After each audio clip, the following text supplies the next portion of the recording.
नमस्कार मित्रांनो, NK online क्लासमध्ये आपल्या सर्वांचं मनपूर्वक स्वागत। मित्रांनो, बोर्ड परीक्षा किंवा आयुष्यातल्या कोणत्याही महत्त्वाच्या परीक्षा जर आपण देणार असाल तर त्या परीक्षांची तुम्हाला तयारी करावी लागते, प्लॅनिंग करावं लागतं, नियोजन करावं लागतं। तेव्हाच ती परीक्षा आपण सक्सेसफुली पूर्ण करू शकतो आणि त्याच्यामध्ये यश देखील मिळू शकतो। अशाच प्रकारे जर तुम्ही बोर्डाच्या परीक्षा आता देणार असाल तर त्या परीक्षांसाठी देखील आपल्याला तयारी करावी लागेल, त्याचं प्लॅनिंग करावं लागेल, नियोजन करावं लागेल। मग आता हे नियोजन कसं करायचं, नक्की कशा पद्धतीची त्याची तयारी असावी लागेल, तर या सगळ्यांचा अभ्यास करण्यासाठी आपण बोर्ड परीक्षेची तयारी कशी करावी या संदर्भात संशोधन केलं, रिसर्च केला, बऱ्याच गोष्टी शोधून काढलेल्या आहेत आणि त्या सगळ्यांचा एक शेवटी आपल्याला असं कन्क्लुजन मिळालं की बोर्ड परीक्षेचं नियोजन कसं करायला हवं, आपण तयारी कशी करायला हवी। मित्रांनो, यासाठी आपण बोर्ड परीक्षेत टॉप केलेल्या स्टुडंटचा एक रिसर्च केला। आतापर्यंत वेगवेगळ्या बोर्डांमध्ये ज्या ज्या विद्यार्थ्यांनी टॉप केलं, म्हणजे कुठल्याही राज्यामध्ये पहिला आला असेल, दुसरा आला असेल, तिसरा आला असेल, अशा विद्यार्थ्यांचे इंटरव्ह्यूज, त्यांची जे काही मुलाखती आहेत त्या सगळ्या विचारात घेतल्या, त्यांची कातरणं विचारात घेतली, त्यांच्या अभ्यासासंदर्भात जे काही स्टडी मटेरियल आपल्याला मिळालं त्या सगळ्यांचा विचार केला आणि त्याच्यातून एक कन्क्लुजन मिळालं की ह्या सगळ्या टॉप केलेल्या विद्यार्थ्यांनी आपल्या बोर्डाच्या परीक्षांची अभ्यासाची सुरुवात खूप लवकर केलेली होती। म्हणजे तुम्ही विचार करत असाल, बरेचसे विद्यार्थी अशाच मेथड वापरतात की बोर्डाची परीक्षा जवळ आली की अभ्यासाला सुरुवात करतात आणि मग त्या अभ्यासाच्या बेसवरती ही बोर्ड परीक्षा तुम्ही देते।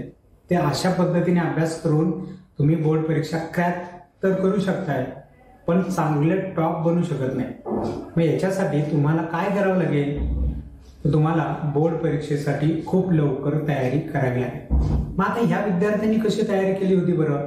मी ज्या ज्या विद्यार्थ्यांचे इंटरव्ह्यू पाहिले, ऐकले आणि इव्हन मी स्वतः देखील ह्या गोष्टी बोर्डाला असताना फॉलो केल्या होत्या की त्या विद्यार्थ्यांनी देखील ज्यांना आता बोर्ड परीक्षेच्या आधी जो काही सुट्टीचा कालावधी मिळतो त्या सुट्टीच्या कालावधीमध्येच त्या विद्यार्थ्यांनी संपूर्ण सिलेबस, संपूर्ण विषयांची पुस्तकं वाचन केलेली होती। आता हे किती वाचन केलं होतं? काही विद्यार्थ्यांच्या इंटरव्ह्यूमध्ये विद्यार्थ्यांनी सांगितलं मी एकदा संपूर्ण सिलेबस वाचन केलेला होता, काही विद्यार्थ्यांनी 2 वेळा वाचन केलेलं होतं, काही विद्यार्थी तर 5-5 वेळा त्यांची पुस्तकं वाचन करून झालेली होती। तर मित्रांनो, असं वाचन करणं खरंच गरजेचं आहे का? वाचन केल्याने बोर्डाच्या परीक्षेची तयारी होऊ शकते का? शिक्षकांनी शिकवण्यापूर्वी तुम्ही असं जर वाचन केलं तर तुम्हाला त्याचा फायदा होईल का? तर मित्रांनो, आजचा आपला मेन फोकस याच कन्सेप्टवरती आहे, या महत्वाच्याच बेसवरती आहे की बोर्ड परीक्षा अभ्यासाला लवकर सुरुवात करायची आणि ती सुरुवात शिक्षकांनी शिकवण्यापूर्वी तुमचा संपूर्ण सिलेबस वाचन करणं आणि वाचन होणं फार महत्वाचं आहे। तर मित्रांनो, अशा पद्धतीने जर वाचन आपण सुट्टीमध्येच ह्या सगळ्या सिलेबसचं केलं, सगळी पुस्तकं तुमची वाचन करून झाली तर फायदा काय होतो? तर फायदा खूप आहे मित्रांनो। एकदा तुम्ही जेव्हा सिलेबस वाचन करताय तेव्हा हे वाचन करत असताना तुम्हाला त्या कन्सेप्ट थोड्याफार समजतात, तुम्ही तुमच्या पद्धतीने त्याच्या अर्थ लावून घेताय आणि हे सगळे तुमच्या मनामध्ये एका बाजूला स्टोअर होतं।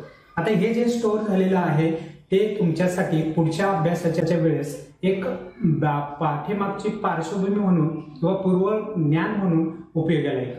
आता पूर्व ज्ञानाचा काय फायदा होतो? बऱ्याच वेळेला मित्रांनो, तुम्ही कुठलीही गोष्ट तुम्ही जेव्हा एखाद्याकडून ऐकताय त्यावेळेस तुम्ही त्याच्याविषयी आधी कोणाकडून तरी ऐकलेले असेल तर ते समोरच्या व्यक्ती सांगत असताना तुम्हाला कळायला फार सोपं जातं।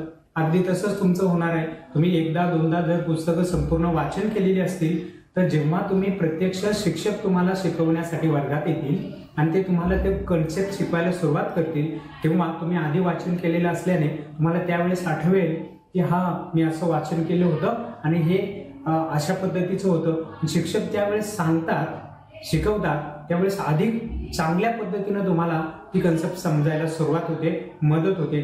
म्हणून तुम्हाला आधी वाचन करणं फार गरजेचं आहे. त्याचा एक पूर्व ज्ञानाचा घटक म्हणून ते उपयोगात येत असतं. आणखी दुसरं एक महत्वाचं आहे की संपूर्ण अभ्यासक्रम तुम्ही शिकत असताना आधी वाचन केलेलं असल्याने शिक्षकांनी शिकवलेलं तुम्हाला लवकर लक्षात येतं, लवकर समजतं. अभ्यासात जो तुम्हाला इंटरेस्ट नव्हता तो इंटरेस्ट यायला लागतो, विषय चांगला समजायला लागतो. कारण जे शिक्षक सांगतायत ते तुम्हाला आधीच माहिती असतं, बऱ्यापैकी सांगतात, त्याच्यातून अधिक एक्स्ट्रा समजतं, विषय चांगले समजतात, चांगले घटक तुम्हाला समजायला सुरुवात होते आणि विषय अतिशय सोपे होऊन जातात. आणि त्याचा परिणाम इतरांपेक्षा तुम्ही थोडं पुढे चालतात त्या विषयांमध्ये, इतरांपेक्षा मार्गही तुम्हाला चांगले मिळायला सुरुवात होतात, अधिक आवड निर्माण होते, अधिक चांगल्या पद्धतीने तुम्हाला तो विषय कळून चांगले मार्क देखील मिळायला सुरुवात होते. म्हणून मित्रांनो, मार्क वाढवण्यासाठी, अभ्यास चांगला समजण्यासाठी, विषय चांगला समजण्यासाठी कमी वेळेत तुमचा जास्त अभ्यास होतो. एकदा तुम्ही आधी वाचन केलेलं असतं, जेव्हा दुसऱ्यांदा तुम्ही हा तो विषय अभ्यास करायला जातात, तो अभ्यासाला जातात, त्यावेळेस लक्षात येतं की पटकन ते तुमचे अभ्यास कव्हर व्हायला लागतात, कमी वेळेमध्ये चांगला अभ्यास होतो. या सगळ्या गोष्टींसाठी मित्रांनो एक आणि एकमेव पर्याय आहे की स्वतः विद्यार्थ्यांनी ते पुस्तकांचं वाचन करणं. ते परीक्षेच्या आधीचा अभ्यास तो फार वेगळा पार्ट असतो आणि परीक्षापूर्वी शिक्षक शिकवण्यापूर्वी तुम्ही अभ्यास करून एक पूर्वज्ञान तुमच्याजवळ कलेक्ट करून ठेवणं हा एक फार महत्त्वाचा बेस आहे. ज्या विद्यार्थ्यांनी टॉप केलेला आहे बोर्डामध्ये त्या विद्यार्थ्यांनी हे पूर्वज्ञान जवळ ठेवूनच अभ्यास केला होता, म्हणून त्यांना फायदा झाला. म्हणून मित्रांनो लक्षात ठेवा, बोर्ड परीक्षा सुरू होण्यापूर्वी आणि शिक्षक तुम्हाला शिकवण्यापूर्वी तुमच्याकडे आता जर सुट्टीचा फार मोठा वेळ शिल्लक असेल तर नक्कीच तुम्ही हा प्रयत्न करा आणि आत्ता पुस्तकं वाचायला सुरुवात करा. सगळी प्रकरणं वाचून घ्या. त्याच्यातले काही मुद्दे तुम्हाला काढायचे असतील, कसे काढायचे, त्या संदर्भातलं कसं वाचन करायचं, याच्यावरती देखील मी प्रत्येक विषयाच्या संदर्भात पाहिजे तर मी सेपरेट व्हिडिओ बनवणार आहे. परंतु वाचन करायचं एवढं तुम्ही लक्षात ठेवा आणि वाचन करूनच आपण हा अभ्यासाला सुरुवात करणार आहोत. तर मित्रांनो, ही तुमच्या अभ्यासाची पहिली स्ट्रॅटेजी आपण ह्या वर्षातली समजूयात की ही हे बोर्डाच्या परीक्षेसाठी तर आहेच आहे, पण तुम्ही कोणतीही परीक्षा देत असाल तर तुम्हाला त्या ठिकाणी ही स्ट्रॅटेजी उपयोगी येईल. पूर्वी कुठलीही गोष्ट अभ्यासण्यापूर्वी दिलेल्या सिलेबसचं संपूर्ण वाचन करायचं आणि मग त्याचा अभ्यास करायचा. चला तर मित्रांनो, तुम्हाला ही स्ट्रॅटेजी कशी वाटली, आवडली असेल तर आपल्या मित्रांना शेअर करा, जास्तीत जास्त मित्रांपर्यंत पोहोचवा, जेणेकरून त्यांनाही या स्ट्रॅटेजीप्रमाणे अभ्यास करून चांगले परीक्षेत गुण मिळतील. चला भेटूया पुढच्या नवीन व्हिडिओमध्ये अशाच प्रकारच्या स्ट्रॅटेजी घेऊन. तोपर्यंत नमस्कार.